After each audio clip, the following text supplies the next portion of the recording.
Good morning and welcome back to Take Me to Your Paradise. I'm joined this morning, my good man, Mr. Alan Stirling. Morning, mate. How are you? Morning.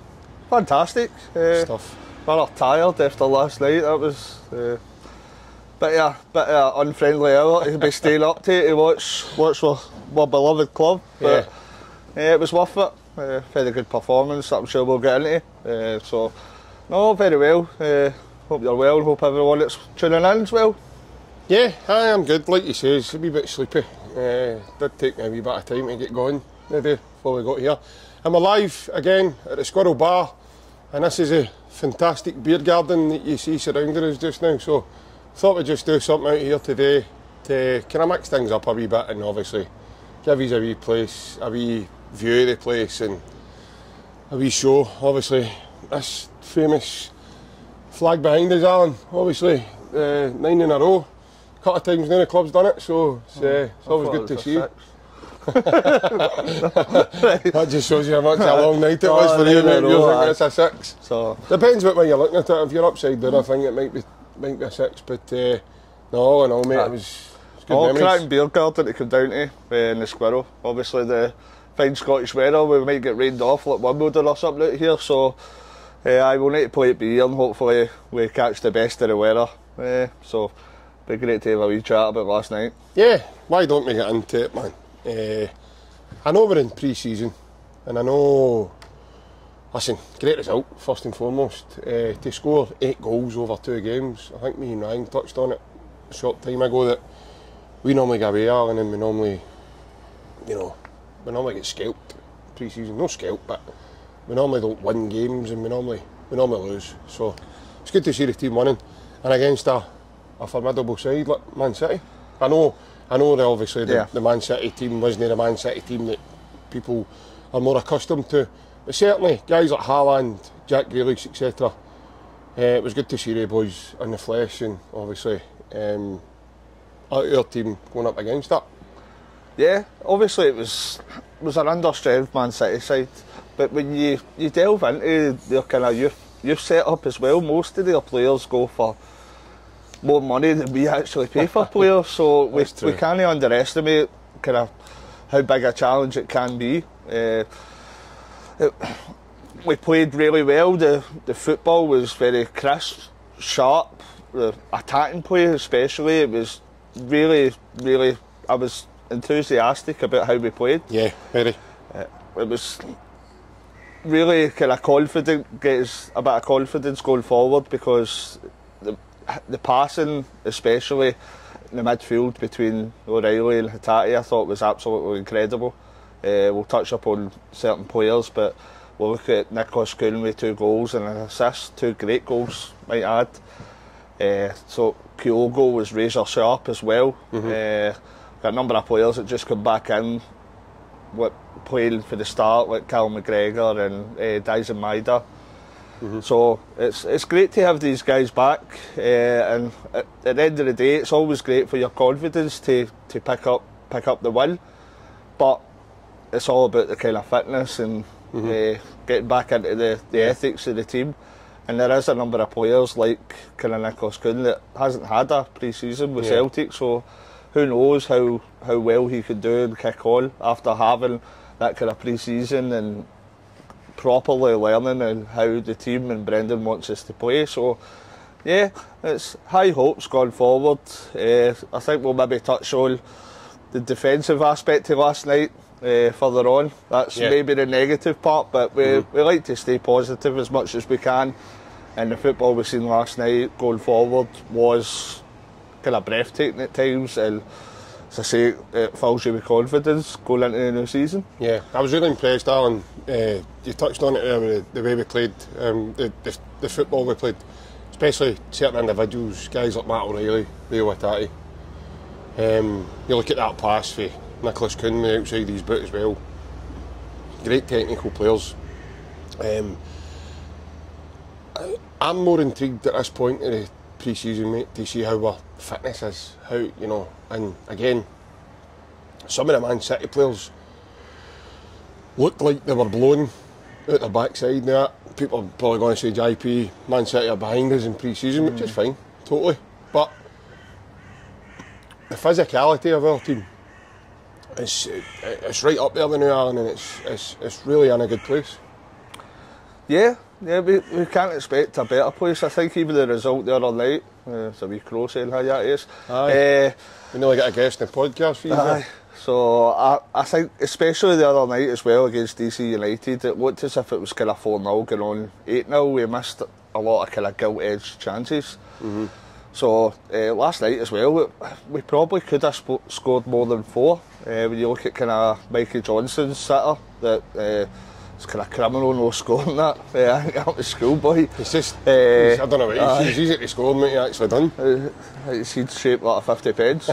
So, thought he's going. But we probably could have scored more, and that's what's got me filled with kind of brimming with confidence now that we're producing these kind of chances on a regular basis throughout the game. Yeah. So it's. You see a difference from a player, Alan? Yeah. The way we're.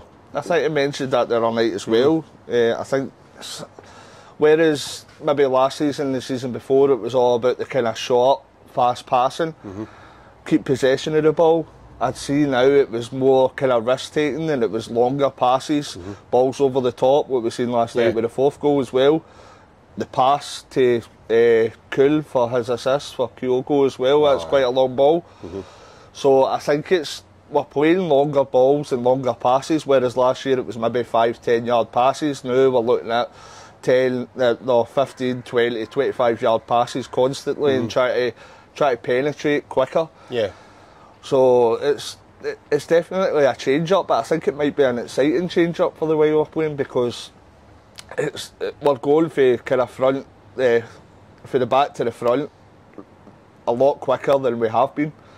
I know it's only pre-season, and a lot of the times that pre-season can't be judged about how the season works out, but it can only start off well, and it can only lead you to believe that we are going to have a good season. So it looks like the players are going to kick on. It looks as if they're gaining a bit of fitness, and I'm quietly confident and rather pleased about how we're playing attacking wise. I think we definitely need to change about the defensive line, but with time left in the transfer window, I'm pretty sure that Brendan's seeing the same thing as us. Yeah, 100%. And obviously touching on the attacking phase of play, you look at some relationships that's building now. That's a couple of times now. Kuhn's found Kyogo with either an over the top pass, or last night's outside his left boot and round the corner. It looks like that's obviously been worked on with the lads, because that's a few times, like I've said, even during last season when Kuhn was still trying to integrate into the team and find his feet and stuff, that's a few times I've seen him do that for Kyogo. There's a couple of times even domestically that he's put a ball over the top and Kyogo's beat the offside trap and he's in, because he's the way he moves. And I think that could be a way, Alan, and another weapon for us moving forward, mate, at catching teams out, because, like I says to you the other night, that pass against DC United, the one that goes over the top that sets up Matt O'Reilly's second goal, the initial pass there, the back four, certainly the two centre-halves and the left-back coming inside the pitch, they are looking for that ball to be played crisply through the line, and they're not expecting that over the top. Yeah. So it's good to see that Kuhn can mix it up. Because last night specifically, I thought the goals, well, especially his first goal, that kind of sprung him to life. Before that, I thought there was a couple of times he could have, maybe ran back again. Maybe I'm being pernickety here, but maybe ran back in the pitch as well to help out. But once he gets the ball forward, once he gets, he gets his first goal, which was a lovely finish with his right foot, past, in my opinion, a good goalkeeper in Ortega. It was as if these confidence levels just risen, and then he started coming inside the pitch, looking for the ball more, wanting to get on the ball, looking for passes, and then, like I say, but it's really, really, it builds confidence in the team, Alan, and not only that, it gives us confidence as fans to see that he's got the wee kind of tricks in his locker also. Maybe it's a confidence player. Yeah, it could be. As I say, it might be massive about him having a pre-season with Brendan and with Celtic. Yeah. It could be a matter of just adjusting and how the team plays. They might not be used to that type of play. And just when we're touching upon when they says about the change of style that we've had, I think with the pre-season games, it's more set out to suit Kyogo's style of play. Yeah. I know that me, you and Ryan spoke about last year that maybe Brendan was trying to create a style that was more suitable for a guy like Adamida. Yeah. But what I've seen for this pre-season, the passes in behind that we're playing, it's more suitable to a striker like Kyogo.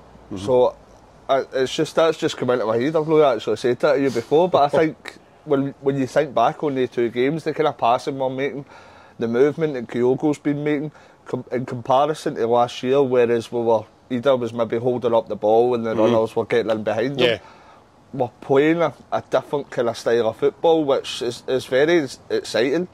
And I'm pretty glad we're playing that style of football because I consider Kyogo as the best striker in Scotland by quite some bit, and we need to get the best use out of him and make sure that we play to his advantages.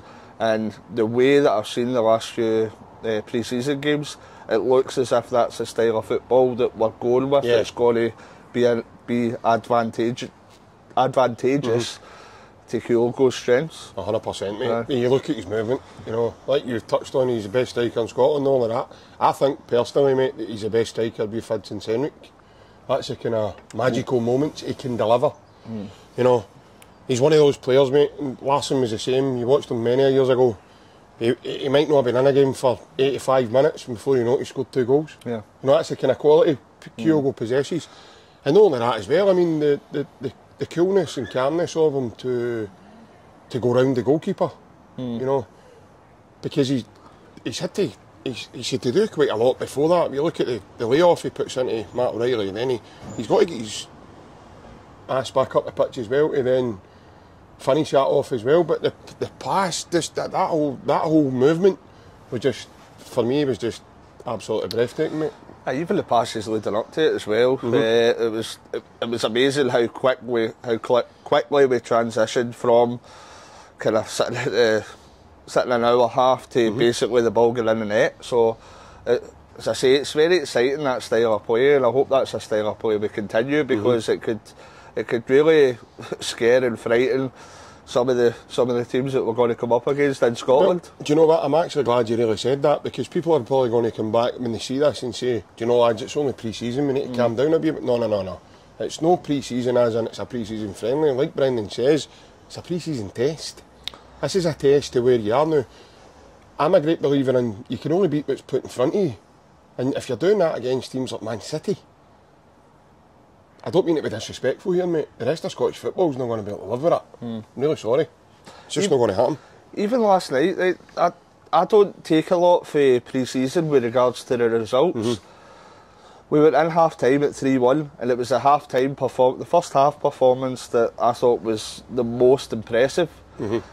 Even if we had got beat kind of last night 5-3, I would still be taking out of that the performance, not the result. I'm seeing levels of play there that I'm very happy with, and we need to progress that into the new season and hope that we keep that up. But if we can play to the level that we played in that first half last night, then it is going to be a massive improvement for the style of play that we played last year. And we're going to be looking at there will be more signings coming in. Yeah, definitely. We hope. According to Brendan, anyway, there's work going on behind the scenes. So well, fingers crossed. But so with more signings coming in, hopefully we can shout. Because Alistair Johnson's not there, and obviously Cameron Carter-Vickers isn't there either. So there's other players who haven't yet kicked the ball. But from looking at the start just now that we've had to pre-season, it can only kind of breed confidence, especially in the players as well, when they're playing that kind of passes that are coming off, and they kind of twists and turns for goals that are coming off. Then it's only going to make players believe and fans believe that we can do that on a regular basis, and that's exactly what we're looking for this point in the season. You're not picking up any points. The result isn't the be all and end all, but if we can see kind of huge positives for the performance aspect of the game, then that can only be a great thing in my opinion. Yeah, well, I think last night was more. It was, for me personally, looking at that and seeing bits of it back again this morning. First thing, the last night's exercise was an exercise for us, how we are with the ball, how we are in transition, how we're going to play, our speed of play when we go forward and break on teams.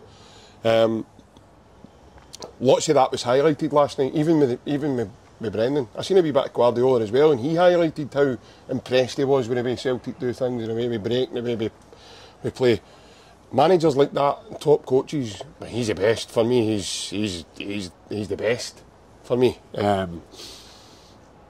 And obviously Brendan is probably one of the best, in my opinion, in the UK. If no the top, one of the top British type managers that we've ever probably likely to see. I know people are going to come back and say JP, David Moyes is up there, and I know he's done well, but fair enough. But for me, Brendan's elite as well. And even guys like in the second half, like Lagerbielke, I keep getting the two mixed up. Lagerbielke, playing forward, being brave with the ball, trying to be aggressive in the way you pass and press against a forward, or come out and step out with the ball, and all that kind of right into the mix is everything the way Brendan wants to play. But the one thing I do want to ask you about, mate, is obviously we had a debutant last night for the squad. He only had one training session prior. Last night, the man in the moment, obviously for me the biggest signing of the summer window, mate, Kasper Schmeichel. Yeah, a very, very good save in the first half. Obviously we only got the first half, but for him just to come in the door, and he looks like a really safe pair of gloves. We know the kind of experience he's got and what kind of pedigree that Kasper's played at. So yeah, it's a great start considering he's just met his teammates, and we can only hope that he's going to go forward for there. He's one of the players, though, mate, and he's not going to need a lot of time to integrate himself. So I think that's one of the safest kind of signings we'll make. I think Ron Seal's kind of exactly what it says in the tin. That's what it says on the tin. So I think that's what we'll be looking at throughout the season. It'll be a safe pair of gloves, and he'll get us through the season with kind of a decent amount of clean sheets and some probably spectacular saves, I'd guess. Not just him, but obviously the other lad as well. I mean, he put over the bar a great shot from Oscar Bob. Again, positionally looks as if he's in good places and he kind of switched on. So it'd be good to see him working under Kasper Schmeichel. But I don't know if it's just me, Alan. Do you think a lot of the younger lads, especially, will be annoying Kasper because he's obviously a big name, isn't he? We picked this up, I think it was last week, or I think it was last week in the Squirrel. I was mentioning that even if it's no the goalkeeper, the young goalkeeper, I'll just say, you're better at pronouncing them. Sinisalo, aye. Sinisalo. Aye, that one. So, but it's not just the young Vil. Aye, that's what it's not just it's not just Vil that's got to learn from him. When you look at maybe players like Matt O'Reilly, Nicholas Kuhn, maybe they'll look up and see this guy's had experience at the top level. His pedigree is kind of second to none. So they'll learn a lot about the game from Kasper, about maybe just small things that they can do to improve, whether it be kind of small things in training, how they're living, how they're eating, etc., etc. So it takes something special for a man still to be at the top level in football when he's approaching that kind of age, and he still looks as kind of fit as a fiddle, and he's still signing for clubs like Celtic. So there's got to be advice that a goalkeeper of the standard of Kasper Schmeichel can give to the younger guys that's got to be beneficial. Do you know what's really impressive about Kasper? See when he came out last night and he spread himself? No, he puts me in mind his dad. Aye. His dad was tremendous at it, man. I know. And see, obviously Haaland tried to be cheeky and tried to dunk him last night, and it was a kind of, I love the attitude for him. He stood up and he was like to Haaland as if, don't think so, son, you're not doing that to me.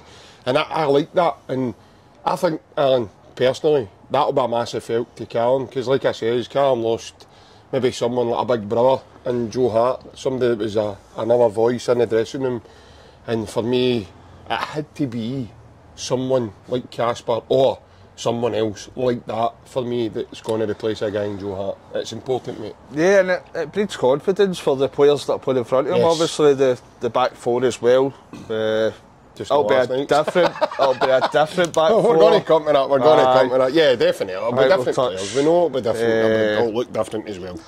We're looking at the guys last night, but Casper will definitely. He'll command the guys in front of him to be putting in a shift and command that these guys are putting in a good enough shift that he's not having to deal with as much as he has to. So, yeah, it's great that Casper's here, and I think it's a relatively great signing, and it's going to bode well going forward. Just we'll need a new defence. Right, okay. Right, so we're going to touch on the defence now, the defensive side there last night. But like I says, the exercise as a whole, my take from it was more to do with what we're like on the attacking sense and the transitional play and the way when we get the ball, what do we do? We're wasteful with it. If not, we get it forward as quick as we can. Some people, I've seen a few comments online on social media and stuff that it reminded them of the kind of Ange Postecoglou type football we were playing. It was quick, it was dynamic, it was all fresh, it was, you know, and there's more than 2 or 3 bodies attacking the goal at the same time. Like, you know, it was with Ange, sometimes you had that 4 or 5 people attacking the goal at the same time. So, but obviously now, touching on the defence, first and foremost, my take on that isn't going to be the defence that starts the league season. Definitely not. But to start a season, to start last night, obviously he's played Tony Ralston, Stephen Welsh, Liam Scales and Greg Taylor. Yeah, so we know that there's clear and obvious defensive frailties there. You look at the one with Tony Ralston, he comes away on the pitch, he's over next to where Liam Scales normally is, and it's just miscommunication. But what really thinged me, he was diving into slide tackles, Alan, that just weren't possible. Like, Tony, what are you doing? What are you even doing? I don't know if he's still up with his cell for causing a goal against Switzerland. You know, I don't know if he's still in a huff with his cell, but... Oh, he done that last year a lot, didn't he? He done it a couple of times, yeah, but... Listen, Tony's been there a long time, he's clearly... He's got something, otherwise you would like to think managers like Ange or Brendan would have moved Tony on by now, but... he's never going to displace Ali Johnson, let's face it, mate. Or Juranovic, or guys of that ilk that were playing before him. No, as I say, this first part of the show we've gave 10 out of 10 for the attacking side of the play. We're now touching on the defence, and... Right, that's all I've got time for. I'll see you all later. This isn't to try and criticise these guys. Well, aye, probably is a wee bit. But these guys are professional footballers, right? They've reached a level that most days can only ever dream of. So we can't criticise that they're bad footballers, but there was way below the level that we were expecting last night, and it could be dangerous if we go in with these kind of players. If we rocked up, say, to Ibrox, and we had Scales, Welsh and Tony Ralston there, and I don't consider Rangers to be a great side at present, but I would not be filled with confidence with that back line. And that's what I has to say. We did finish last season when we beat them 1-0 with, who was it? Was it Ralston? But I think Welsh wasn't it. I think Liam Scales done brilliantly well for the first 3 quarters of last season. You've seen the mistakes start a lot of games. You've seen the mistakes start to manifest at the end of last season. Especially, it was the semi-final against Aberdeen. There was a couple of goals that was probably you'd put William Scales to blame. But even just like last night, right? We're touching on last night.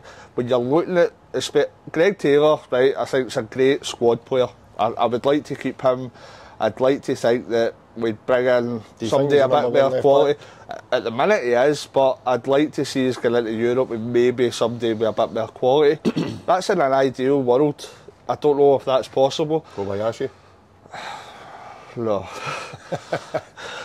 Sorry, Koba, if you're watching. I tried to get that in there for you, mate. But you're looking at Ralston, Welsh and Scales last night, and when you're watching them, there was no organisation, there was no structure. They were running about in each other's positions. It was crazy. Nobody reminded me, and you're going to howl here. Do you remember that photo we had, mine David Weir running to nowhere? That's when it was.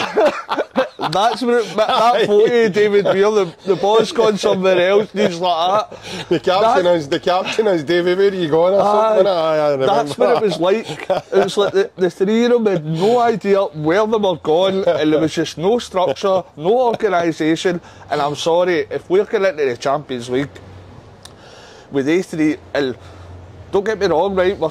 It's going to be Alistair Johnston and Carter Vickers come in. Do we think any of the rest of the boys will play in the Champions League though, like Tony and Welsh and stuff like that? I don't think. Well, personally, I don't. I'd pray to God they would, but I'll try not to be too harsh. But no, listen, at Hearts last year, like Alistair Johnston get injured, Greg Taylor, Carter Vickers get injured a few times that he was out.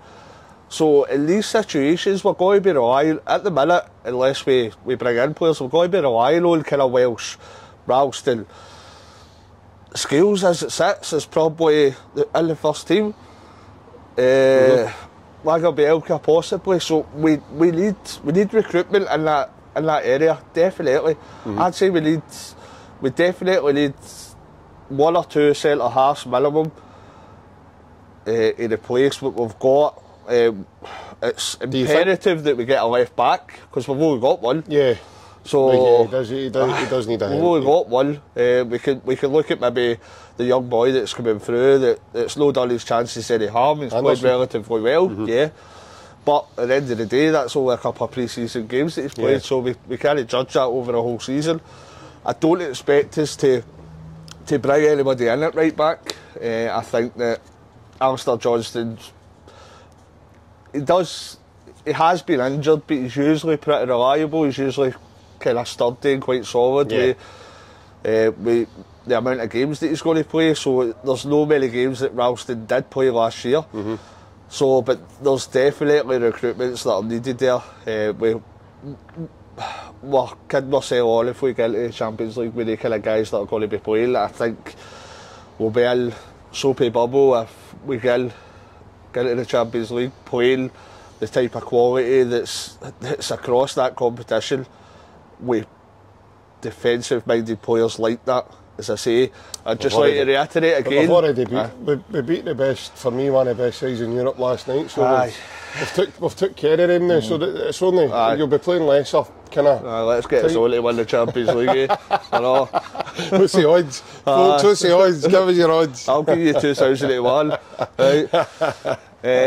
But we definitely need to strengthen in that area. I think that's glaringly obvious for everyone to see. But just like to reiterate again that that was a kind of negative part, but I'd say overall last night it was a very positive game. The positive result, the performance, especially in the first half. I think the attacking performance was clinical, was very crisp, very fast flowing. And it filled you with excitement that we're going to be playing that style of football. So overall, when we're discussing the game as a whole, it can only be positive that comes from it. We are looking to improve in every position possible, every area. So out of last night, that's the defensive side of it. That's where I think that we need to kind of spend our money, spend our time and make sure that there's improvements there, because it could come back to bite us if we don't improve in that area. Yeah, listen, I don't think that's negative. I think you've not to be too cheeky on you or harsh on you. I think you've more or less stated the obvious there. There's obviously positions there that do need to be filled. And when I say filled, Alan, I don't mean players brought in to just stockpile the squad, because you've got guys like who we've not really had a chance to see properly, thoroughly. I like Nawrocki, like Lagerbielke. And again, any time I've seen Lagerbielke, for me, he's looked fairly positive. But last night he looked really aggressive as well. Thought he was going to get to jail after he body charged that lad. But doesn't it look right with hair? No. Him and my head have made a pact. I think him and Scott Brown have they've all went to the same barber, haven't they? And they've decided. He's went to Turkey for a hair transplant, hasn't he? I've done that. I'm in my head. I went on holiday again in the summer. Buy two, get one free or something, isn't he? So I know. Next thing he'll be dying in celtic days, and I know. Come back with methadone with the teeth. But that's a thing I know. But this is the thing, right? So, like say, I've had a conversation with my dad as well, and I've said we might be seeing another moment like Simunovic here. No, like a kind of sliding doors moment where Simunovic, cast your mind back, folks, like Simunovic was nearly out the door. He was going to Torino. Aye. And albeit somehow he failed his medical, or something flared up in the medical, and he came back. Brendan Rodgers was the Celtic manager. He was going to allow him to go to Torino. And he came back and ended up one of the mainstays in Rodgers' side with Bayata. So there could be that kind of sliding doors moment with Lagerbielke. But again, mate, you look at guys like Lagerbielke, Kuhn, Palmer, Holm, all these boys have not really managed to sustain a period of time in the team. Probably out them all, you would say Palmer's probably played more and maybe even contributed more. Again, I thought Thiago Holm didn't do his chances any harm at all. He looks as if he's took his fitness up at a different level to what, I'm seeing a lot more running with him on and off the ball. So, all in all, mate, like he says, last night was more positive than it was, well, the word negative gets used, but I don't think you're actually being negative. I think you're actually being quite fair when you say, defence, there was miscommunication, definitely, and it looked as if in moments it lacked leadership. It was just messy. Yeah. I don't know if that's maybe where we're missing Carter Vickers, as I say, that Scales maybe kept the other guys in line and made sure that they were in the right positions and communicated like that. So there's a lot of talking going on with Casper as well. He was asking players to, when he was wanting to pass out the ball, he was asking players to be certain bits that he was wanting them to do.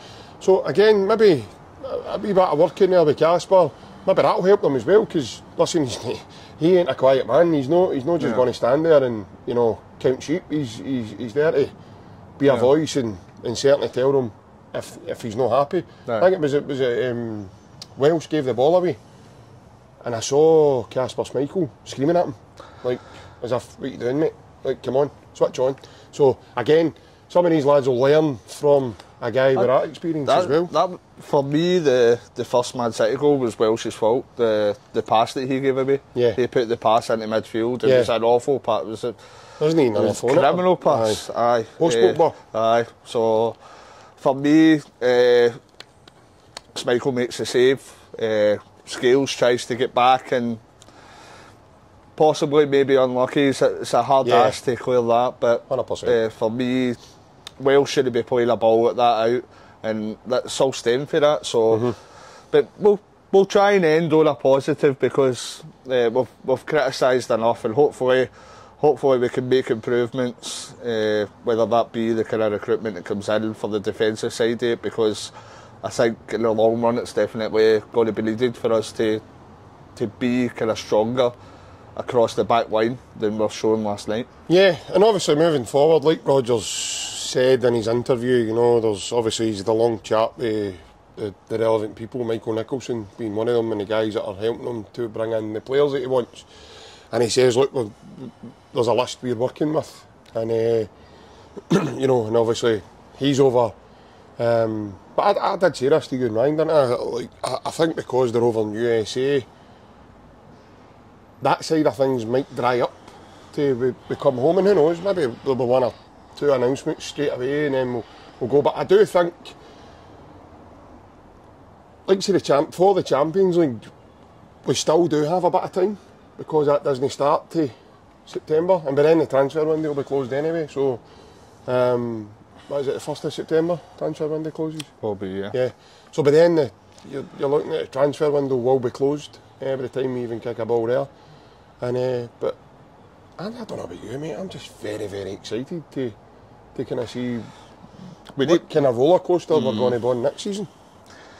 I'll try and be as nice as possible. We need it to be. I know that transfers take time, etc., but we're worse off at present than we were last year. I'd like to see the next kind of week. We're 10 days away from the start of the season, my first game against Kilmarnock, so I would like to see a fair bit of movement before that. I think there's certain areas that we've touched on earlier in the chat that we definitely need recruitment and strength in there. I'd say we still need a minimum of one centre half. We need a left back. I'd say we probably need the centre mid, whether that be Paulo Bernardo coming back. That's still yet to be decided. I know there's a lot of rumours floating about either way. Then I'd say we'll need another winger. I think we need another winger, and as Brendan stated previously, that's what we. But at the same time, that's what we need, and I think there will be. In an ideal world, we'd like maybe another 10 players that are only contributing, maybe to go in the opposite direction and believing. So, but Brendan's asked for. He's saying he needs 2 strikers. The plan was to play Rocco Vata, another one like Adamida, and have Kyogo. So as it stands, you're looking at a left back, centre half, centre mid, a winger, and 2 strikers at minimum. Here's my thoughts. Right, see, you mentioned the strikers, and I'm glad you did, because I was thinking about this when you were chatting there. I think what he'll do is he'll bring in another striker, whether it be Adamida or he moves on and we get somebody else, right? Fine. But it'll be another first team ready striker like that to come in and play if you need them. But I think as we go, Brendan might look at an option of a younger guy, someone like a Tommy Conway. By the way, folks, I don't know anything, so please do not. JP knows something, he's like a cat out of the bag or something. That's not about transfers. No, he's right, by the way, he's bang on. He couldn't have said a truer word, actually.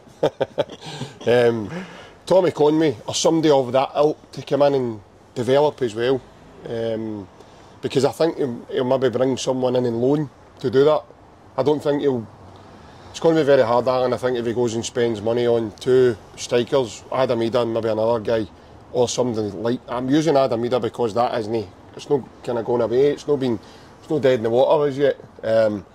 But if it's going to be somebody like that, I don't think that Brendan will then go and buy another guy just for the way Brendan likes to work. I think it might be a younger guy that comes in and then is given periods of moments and then develops through time. Could be. As long as it's no Michael Johnston. I think Brendan went a wee bit berserk at him last night, so I could see him moving out as well. But I think what you're touching upon there, something just came into my mind as well. See when Odsonne Edouard come in with a loan with the option to buy, wasn't he third choice as well behind Griffiths and Dembele? I think at the time he came in, probably right, and he worked his way up and became so maybe that's a loan to buy. We could be looking at. That would be absolutely awesome, and I'm on board. See, by the way, I'm on board with that activity. See if you can get the try before you buy route is what we've went down, and it's been successful with us, even with like Jota, Cameron Carter-Vickers and guys like that. Then I'm on board with that. But again, a lot of teams that you're maybe, if Celtic are doing business, just say they're doing business with Man City, which we have done many times in the past. Teams like Benfica, again, we've done business with them. So if we're doing business with teams like that, who are in Europe, who are challenging for things in their domestic campaigns and stuff, a lot of these teams, Alan, for me personally, they're not wanting to part with their good talent just to let them out on loan before the other team make up their mind whether they're going to buy. So for Celtic to even negotiate that in the first place, that's pretty decent. It's only time will tell, I suppose. But I think we will be looking at a lot of activity, both incomings and outgoings, before the end of the transfer window. Hopefully the incomings are the quicker the better. Has to be the right player, obviously, but we've had enough time. I think the board's had enough time, the recruitment team's had enough time to do their scouting, to do their due diligence. So hopefully it is time for us to kind of press the button and go, because I don't think there's any more kind of reasons and excuses we can use It has to be now. We need to start improving because the new season's coming up, and I know that the Champions League won't be after the transfer window closes, but ideally you want these kind of players in, get to know their teammates, get to know the club, get to know the style of play, the manager, etc. And you definitely want these guys in sooner rather than later. Well, very well put, mate. I always like to give you the last week and a bit of the morning. But again, folks, thank you very much for taking the time to tune in with us, and thanks again to the Squirrel Bar for allowing us to get the use of their property and giving us fantastic background that we're sitting with. Thanks to you for coming down this morning, mate, and giving us a wee chat, and your thoughts on last night's game. It would have been very boring if I was sitting here myself, I think. So if you are new to the channel and you like the content, please like and subscribe, please, because it helps us keep this kind of content coming, as we have got plenty more coming your way. And it also helps us with our guest episodes as well, which have got another one coming this week, so stay tuned for that. Myself and Ryan will be having a chat with Sky Sports journalist Anthony Joseph, who's very well clued up in the transfer business and the new format of what Celtic are going into in the upcoming season in the Champions League. But above all else, have a pleasant day, whatever you're doing. Hope none of you are feeling groggy or hungover, that hungover feeling you get from watching Celtic live in the US. But we'll be back again later in the week, as I said. Take care, hail, hail, and hail. thanks again. Bye bye.